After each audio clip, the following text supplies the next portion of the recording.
This is episode number 316 of the Innerfight Podcast. We're joined this week by Wolfi Hohmann to talk all about bikes. Big shout out to our show sponsor, Smith Street Paleo. Remember, hop over to iTunes, rate and review the podcast, or we will send you a goodie bag from Smith Street Paleo. No matter where you are in the world, thanks for tuning in. Let's jump into today's show. It could be the newest midlife crisis. Who better to get on the show to talk about the sport of cycling than almost, if you're a little bit older, I'd call you the godfather of cycling in the UAE. Wolfi, welcome to the Innerfight Podcast. Thank you so much. I like the Godfather thing. You like the Godfather thing? Yeah. Maybe later. Maybe you have to earn that one. Thank you. Tell us a little bit about your cycling story, mate. Obviously, it's been your business and you've been involved in cycling for a very long time. So tell us how you got into it, what is cycling to you, and how it all came around. You see, I started my career very early, and it was obviously, I had a different career first. I was a chef. I was working in a hotel. I was a young man, 16 years old, and I needed some extra income.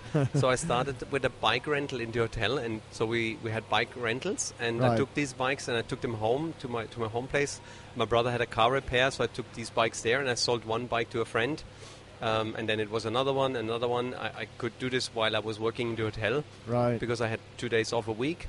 I put them on a Monday, Tuesday, or Wednesday, Thursday. So I opened a shop, a small shop, with nothing really in there. And I just had a friend over, and he told me a story that one day I had another company visiting my store to give me a new brand of bikes. And then I said, listen, I didn't have enough bikes to present something impressive, so I asked all my friends to bring over their bikes so that I could line them up.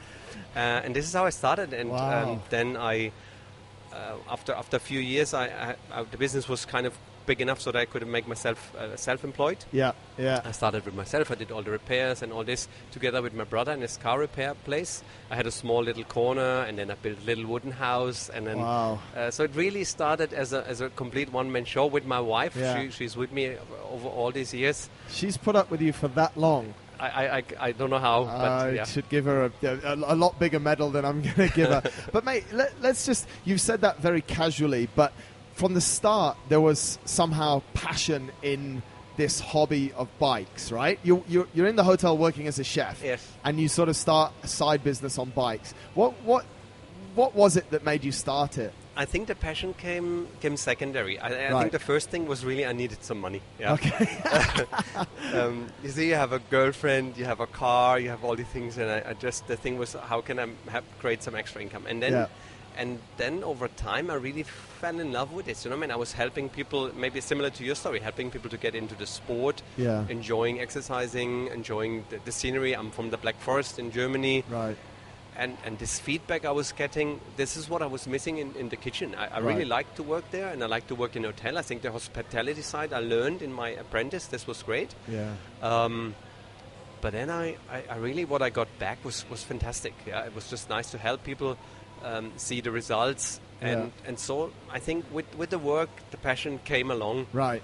And one day in my life, or that obviously there's a bit of a transition, I thought I want to be known for this. I want to be. I don't want to say famous, but I want people to understand that I'm the bike guy. Right. And then I made this decision in my head and said, listen, I want to be as good as I can when it comes to bicycle. And you just want to know everything about bikes. Want to just be fully immersed in it. Yes. And I really felt as well. I found a niche for myself. I found that gap where nobody else was really doing it. Even so, the Black Forest is a very busy place when it comes to bicycle stores, which was good because there was competition, and I needed to do something different. And then obviously we created that name, Wolfies, and people knew I was there, and it was my business, and I really took a lot of pride, and I still do to this day. It's really something I'm putting a lot of pride into my own business to develop this, and we want to be the best in what we do. Right. But had you until you sort of started in the hotel and you started this bike business, were you always into bikes? Did you race bikes when you were younger? Or were you just like a normal kid that, you had a bicycle? I had a bicycle, yeah. And that was it? all. My older brother, he was into cycling a lot, yeah. Right. And I admired him because he was a few years older. He had his own business, and so he was quite successful. And then I just looked up to him, and we started cycling. And I was, as a kid, I was overweight. You maybe call me still overweight, but you are very much I was more overweight than now. Yeah. Okay. So, but how does it go from there then? So you start as a chef, you start playing with bikes, you get this small space, and you very casually said, yeah, next thing I have a shop. It doesn't really happen like that. Talk us through, there's the hard work, there's different bits that go into starting this business at a young age, right? Yes. What are they? You see, first of all, I think you have to dedicate all the time you have. I was working 5 days a week in the hotel, which is a full-time job. When you work in a hotel, you work all day, all night sometimes. Yeah. Then I had the other days where I was working in my own store. Then I thought, what can I do to create more business? I worked in a fitness studio. I have a kind of a training license, so I could help people. And so I just worked there as a kind of supervisor, managing the bar. That was like in the days in the 90s, when the gyms just started up, and so. But the good thing was I met people who were into exercising, and I said, hey, you're interested in bikes, and it was just when mountain biking started. Right. So our first really thing was mountain biking, and this is how the whole business started. But then got bigger and bigger, but at the beginning I didn't have any money to invest in a bigger store, which in hindsight as well is looking back, I think it was a very good school to be as efficient as I could, because I had very limited resources and never had resources. Everything we had always had was self-financed in a way. Banks always kind of laughed at the business ideas we had. Yeah, for sure. Maybe we were never really as professional as well. And even coming to Dubai, when I remember, it was very difficult. Everybody who starts a business in Dubai, rent comes up in one check, the house comes in one check, school fees for my daughter came in one check, you need to buy a car, you need to buy this. And suddenly I wasn't even put my foot down and I was broke. Yep. And then you go to the bank and said, I need maybe 150,000 dirhams, 200,000 dirhams, and they're just like, what? Yeah, no chance. No way, no chance.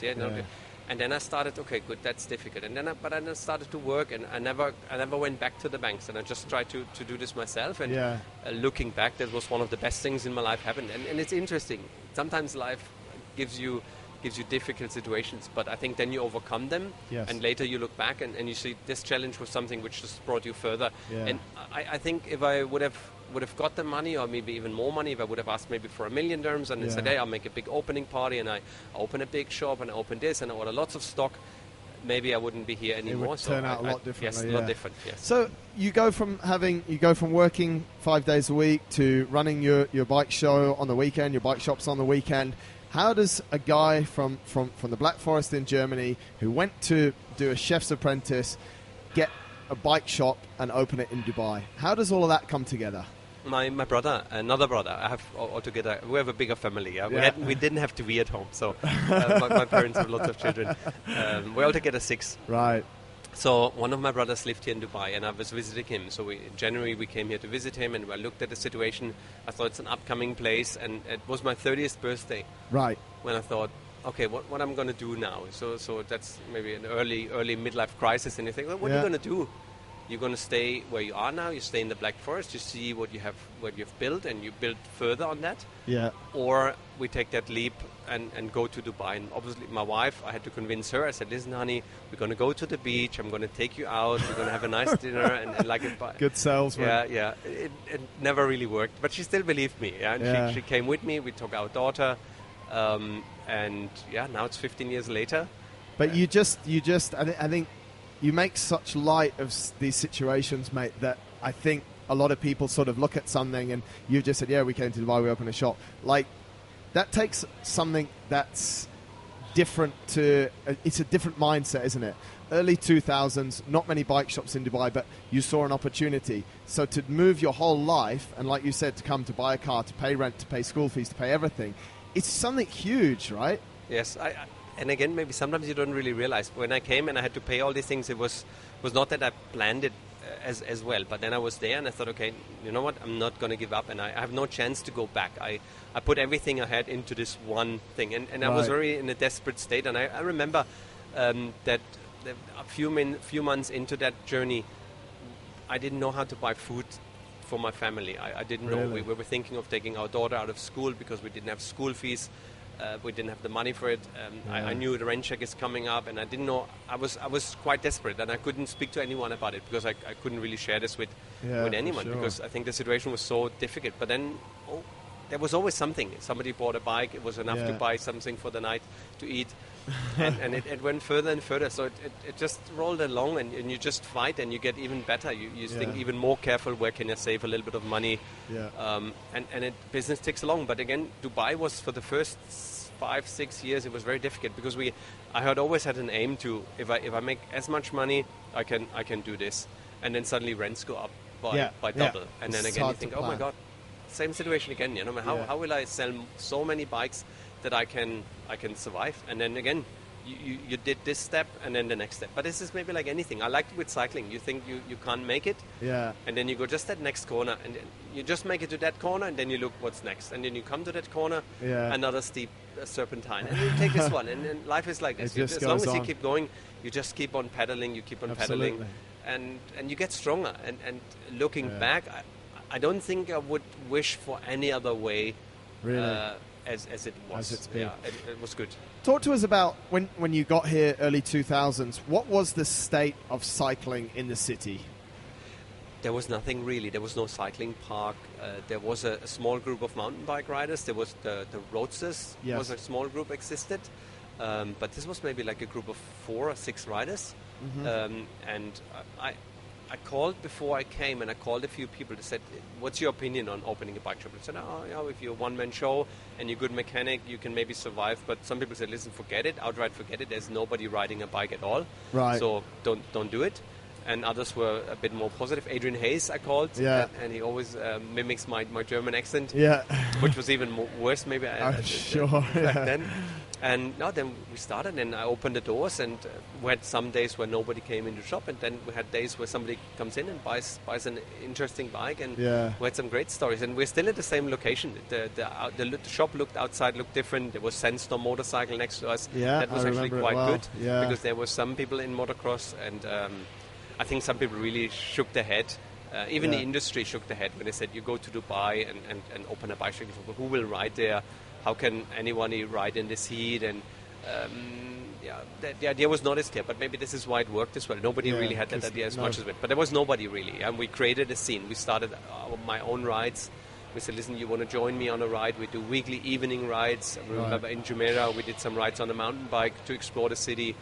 Then we found places like Nadal Shiba where we could ride in the evening, the Friday morning ride with the support we organized. So we started to create a scene, and it's slowly but surely, but it was difficult because it was, let's say at the beginning was 4 riders, then 8, then 16, then it step by step, but it was a slow development. But at that stage, when you create an event for people like that, or a point where they can meet, and you're only getting 8 riders or 16 riders, are you not sort of thinking, wow, where are all these bikes where are all these people that I'm going to sell new bikes? Where are all these bikes that I'm going to repair? What was the growth like? Because to like you said, to get a new bike and to get another bike and to open the shop and all of this, there must have been, at some point, it must have really taken off.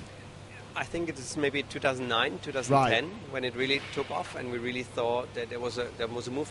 I remember as well the situation with the financial crisis. That was something almost which has saved us, because I think Dubai was at such a fast pace that rents and everything got so expensive and so difficult. Not only the rent for the shop, it's the house rent, it's the rent for our staff we had. So it was just we couldn't make enough bike sales in order to make enough money for that. And then luckily the whole situation, that the bubble burst, and I think the whole prices came down, and I think the market got a little bit more focused on the people who live here, and that was when our business got better.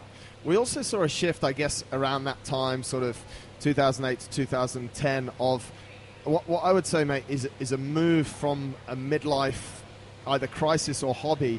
I think in early 2000s we saw a lot of people playing golf. Golf was ridiculously expensive, but then in our business as well, we started people coming to us, can you help us how to do endurance sports, how to ride, how to do triathlon? What sort of shift did you see? Because you've obviously seen a growth in your business. Do you think it's a lot of these people, or what sort of people are coming to cycling now? I think, as you said, golf was before the big thing for managers to do business, and I think now it's more and more endurance. People are looking for the next level of challenge. Yes. And obviously with the vision of His Highness making the cycle path, Sheikh Hamdan being on the bicycle and promoting the sport and building the cycle tracks and opening up the autodrome and all these activities which come now along with it. And this is just fantastic. that it opened up like this. And more people overall worldwide, I think there's a big movement on cycling. How many, talk us through, for people that don't know, the expansion of cycling has basically gone from, there was a little bit of a route around Nad al-Shiba was probably the first cycle track. Where's it expanded to now? Because we've got you'll know the number of kilometers of cycle track. It's ridiculous, right? We're planning up to 1,000 kilometers of cycle track in the next coming years. But at the moment, I think we're about 250. 250 yes. of cycle-only track. Yes. That's yes. it. Is there something like that anywhere else in the world? Not that I've heard of. Yeah. And I think it's actually quite amazing when we had David Miller recently over with other prominent riders, Marcel Kittel, Mark Cavendish. Cavendish we know, yes. No, but they come here and they said, oh my God, that's really amazing, and they really like it. And I think most people don't really expect it, and that's maybe the big surprise, when you go to the Black Forest, you go to somewhere where it's nice and you know it's common that people cycle there, then it's maybe more easy to understand there is something. But here in Dubai, and the cycle tracks are amazing. I think if everyone or then whoever hasn't tried it, I just encourage you, rent a bike and go out there and enjoy the morning when the sun rises and you have that peaceful desert in front of you. You're looking at my bum because I'm in front of you. Yeah, you've had some good times doing that. But I mean, it is quite phenomenal that we're in the middle of the desert and we've had created for us. And it's free. These cycle tracks are absolutely free, right? People can just go and ride literally for hours. I mean, 250 kilometers is a serious bike ride for anyone, right? Yes. I think when you look at it, how Dubai was built and the situation we have, that obviously we have so many big roads. Yeah. And we encourage people to ride in groups. But again, it was good that it was all kind of flat, so you could ride with different levels of riders in one group. And that made the situation quite special, because in Europe you normally don't have as big groups as we have. We have sometimes 150 to 200 riders on a Friday morning ride. Right. And that is only possible because we're occupying a full lane. Right. And we're on a, let's say, 4, 5 or 6 lane highway. Yes. And then we can occupy one lane and all the cars can overtake us, so we're not really an obstacle and a disturbance on the road. Yeah. We have these situations. Again, you can ride in a group and you can ride on good surface roads. You can ride on the flat, so that's why we can ride together. If it would be more hilly, the group would split organically very quickly. But this is, I think, almost like the difficulty we turned into something which worked for us quite well. We just worked around it, and we found actually something which worked quite nice. And we have seen in other GCC countries that they have copied this. We see the rides happening in Kuwait, in Qatar, in Oman, and this is as well an area where we want to expand. And I think it's almost a bit of a mission for us to say, listen, we want to spread the word about cycling, not only in Dubai and now in Abu Dhabi and other countries. So we really want to make cycling a big sport in the country. And obviously it goes along with the vision of His Highness to say, listen, promoting a healthy lifestyle, getting everybody out there and exercising. So all of the projects have cycling lanes, have running tracks. Right. Everything which is built now in Dubai and the UAE is with cycling tracks and so on. Talk to us a little bit about that. Obviously, the Crown Prince, His Highness, has quite a strong vision for the city for cycling, as you said, up to 1,000 kilometers, and also he loves his bikes. We see him out riding with people. But what does it? Is there a federation here? Is cycle governed? Is there something driving it, or is it you're running your bike shop? His Highness has got his vision, and things are going on. No, it's actually the UCI is obviously present here in the country, and we have Osama Al Shafar is the president of the federation. He's now the Asian president, which is a big step up. Yeah. He's our local partner, as you know. You need a local partner in business here. We were lucky a couple of years back. We got him infected with cycling. He really enjoyed it. He was looking for another challenge in his life, and he wanted to do something for the community. Yes. And so he went for the presidency of the federation. He got the presidency of the federation, and now he's UCI president of the Asian Federation as well. Wow. So there's a nice development. So with that, could we expect to see? Okay, the recreation side we'll continue to speak about, but can we expect to see an emergence of competitive cycling now that there's a federation and the UCI? Could we see races or events like that, do you think, in the future? Definitely, and I think we have already. I think the market has grown quite tremendous, and I think at the moment what's happening in the UAE in terms of cycling, and as well with Bahrain Merida team, there's 2 pro teams now. There's 18 teams, right. And 2 of them are coming from the Middle East. Incredible, which was unheard of. Yeah. If you look 2 years, 3 years back, there was no chance this would happen. And I think at the moment everybody looks what's happening. I always had one of the dreams I always had was kind of having a cycling race starting, or maybe even a Tour de France starting, and somebody would time trial on the Palm, and you would move away with the camera and a helicopter, and you see a cyclist riding on the road, which you would see anywhere in the world, but then you move and you get that picture of the Palm. And these pictures, if you really go to YouTube and watch what pictures Dubai Tour presents of the nation in Dubai. It's incredible.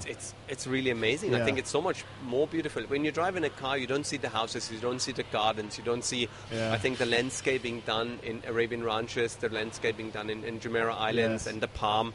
You see it on a helicopter, and I think that's something very beautiful, and that's why I love the Emirates, the Dubai or the UAE team fly Emirates. I think that's an ideal combination, and I think there will maybe other airlines come on board. They say, okay, I see that country, I see France, I see Corsica, I see UK, I see Germany, or Australia and California. I want to go there. And then being immediately associated with Emirates and showing and showcasing Dubai in a way.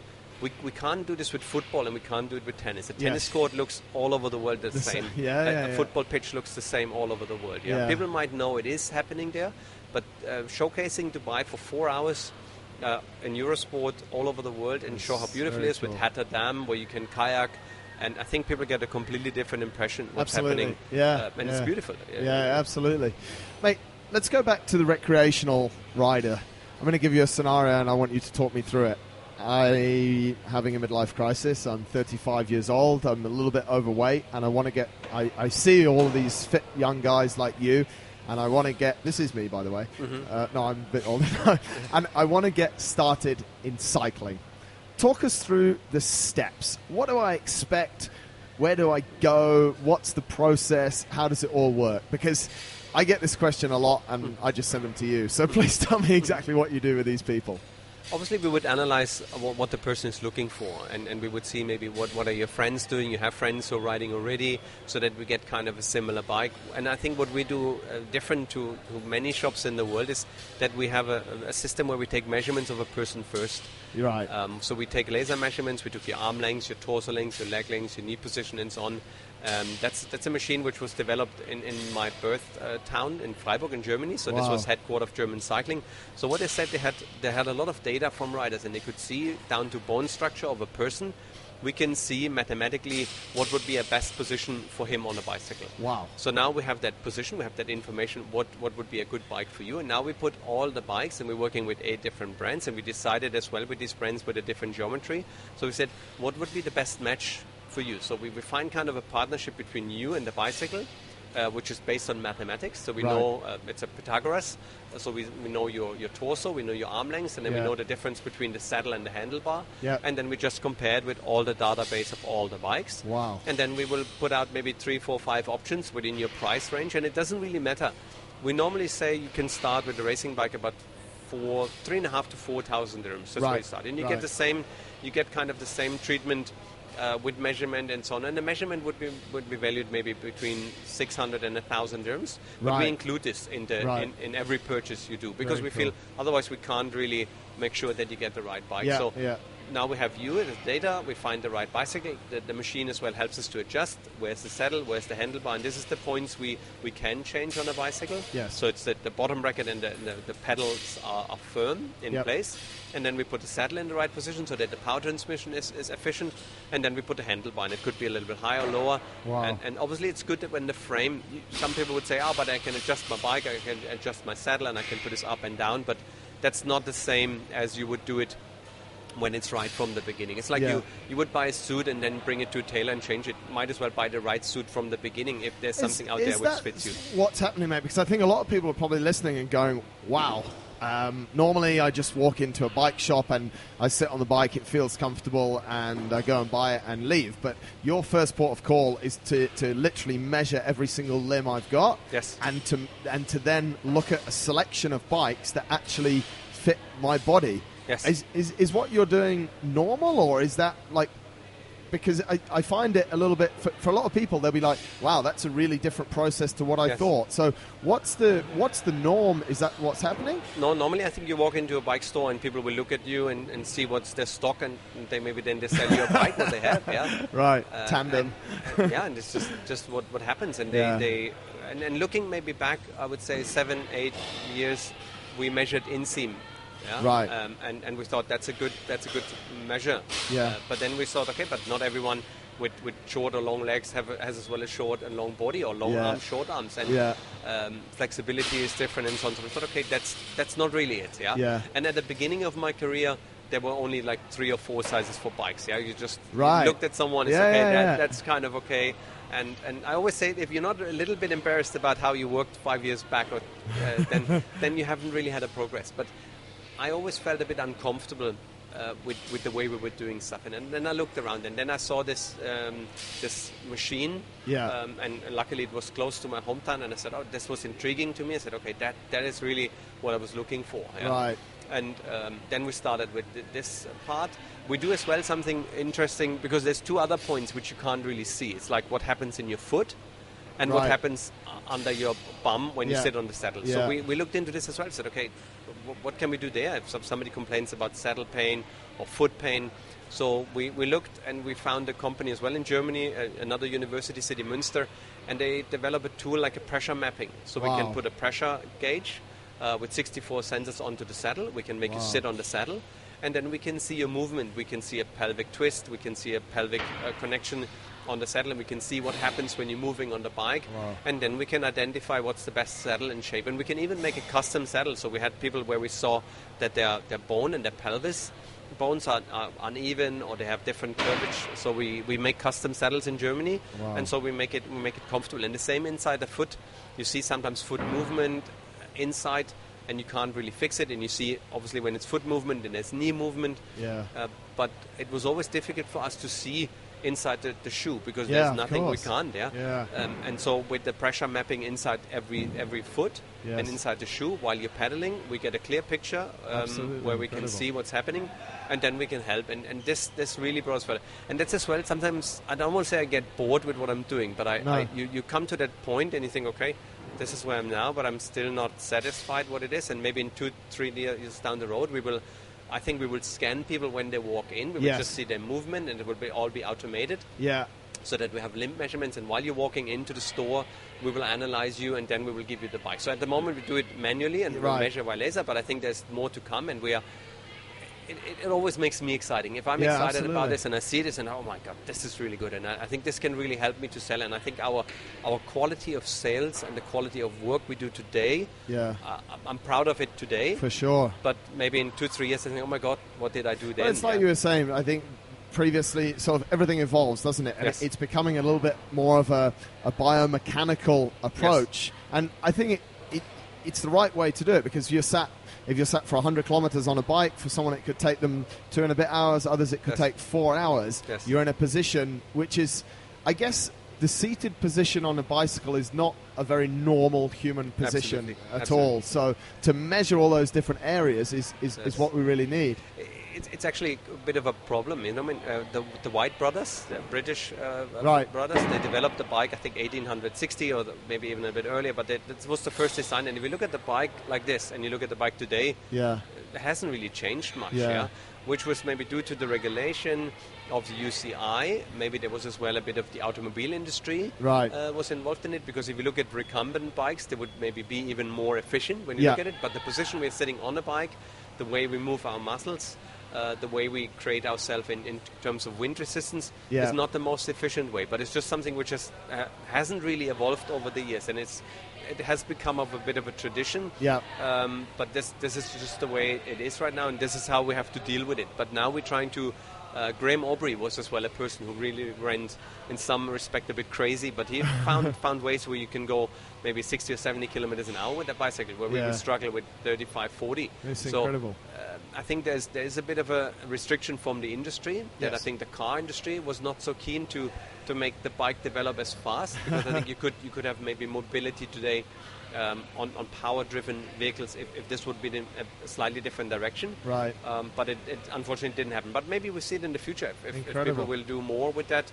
So the bike shop that you run today on Sheikh Zayed Road is a lot different from the workspace in your brother's car garage, and the sort of level of service and the way that you approach selling bikes now. I mean, it's completely different, right? Yes. It's yes. That's incredible, and I guess that's what people should be, if they're going to get involved in cycling, they should be ready to sort of embrace all of those things. Like you said, you can start with a bike around 3,500, but you still have to go through that whole process, right? Yes. And I feel as well we offer a lot of responsibility when we say responsible selling. So if somebody comes into the store, it doesn't really matter if he buys what he buys in terms of value and so on. It doesn't count for us. For me and my team, is the premise is always we want to make somebody happy. We want to get him the right bike.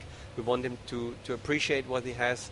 And we want to make sure that the experience is good, and everything else will follow. Yeah, this absolutely. is just, and lucky we are in the position that our business is doing so well because we're doing that, and it allows us to do that, without really being pushy to sell what we have in stock. We have an incredible amount of stock. We work with 8 different companies, where as well. Wow. I think it's different. But again, we saw when we had 2 brands. Sometimes we took the measurements and we felt, but now we have the measurement. This is not working. We need another size here. And then we look for what brand offers us that different size. And it's okay, you know what? Then we need to take this brand on board as well. And then we look again, and we found another case, and we found, okay, but this doesn't work. So we found another brand. And so we're constantly looking, and we have that mindset of a constant improvement. Yes. But again, I think this is what keeps me excited, and that keeps me going, that keeps the team excited. We really have I think almost half of the staff is more than 10 years with me. Wow. Which is for Dubai That's a terms, testament, to what's going on. Huh? I dare to ask and go into the inventory that you might be storing, but I suggest people go and have a look at the shop, and then they'll get an idea. Mate, we've now bought the bike. I've now got the bike that all fits, and you've kitted me out in the nice tight Lycra, which isn't a myth, it's for real. Yes. You have to wear the Lycra, you have to have the cut lunch in the right place. Where do I go to ride it? You've spoken a little bit about the Roadsters. Maybe tell us a little bit more about that, how people get involved in that, what the benefit of that is as well, and sort of what is the Roadsters? When I came, there was a group existing. There was some friends riding from the American school here in Dubai, and we went home to his place, had a coffee afterwards. So he was just a guy who was really in love with his family and cycling.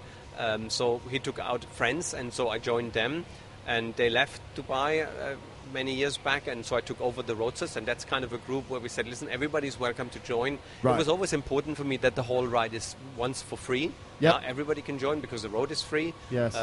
We ask for small distribution or some contribution for money for the drivers, because we have now support drivers and water and so on. But other than that, I think it's just nice to get together. And I think what's nice with cycling is that you have a bit more time to ride with each other, and we ride for 2, 3, 4 hours, and then it gives you time to talk and make friends. And I think especially in Dubai, when people come, it's sometimes hard. You just arrive here, you get a job, you start working, we're working long hours, so to make social contacts is sometimes quite difficult. But then you have a cycling group, and for me and for other friends, I think that's quite important to find either your gym.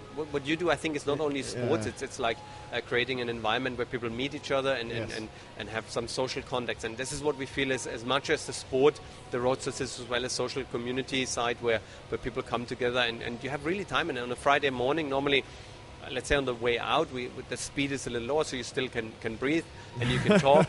On the way back, not as much. But then you... I maybe meet with 10 to 15 other riders, because you're moving, there's 2 lines and they're moving up and down, and then you meet each other, and then we talk about all kind of different things. And sometimes people haven't been there for a couple of months, and how he's doing, how's family, how's your job, and I think it's just a nice exchange of information, and that is I think important for it. We do brunches, we do other gatherings, and if I go to parties sometimes I say, okay, that's half of the cycling community. People really recruit their friends from the cycling. You have something in common, you really share this passion. We do parties in the shop where we show the Tour de France and other big events, but I think the social side of the event is quite important. So I think the first thing, if you get your bike, you would maybe start in let's say District 1, Medan. Very nice facility. Recently upgraded as well. Honestly, it's fantastic. You have shower facilities. I think that's great. You could go there in the morning before work. You put your bike in the car. You go there, ride for half an hour. Then you have a shower. Then you're ready to start your day. And it's just amazing how beautiful and how many people. I was last night. I was riding. Some secret training. Training, yes, I need it. Okay.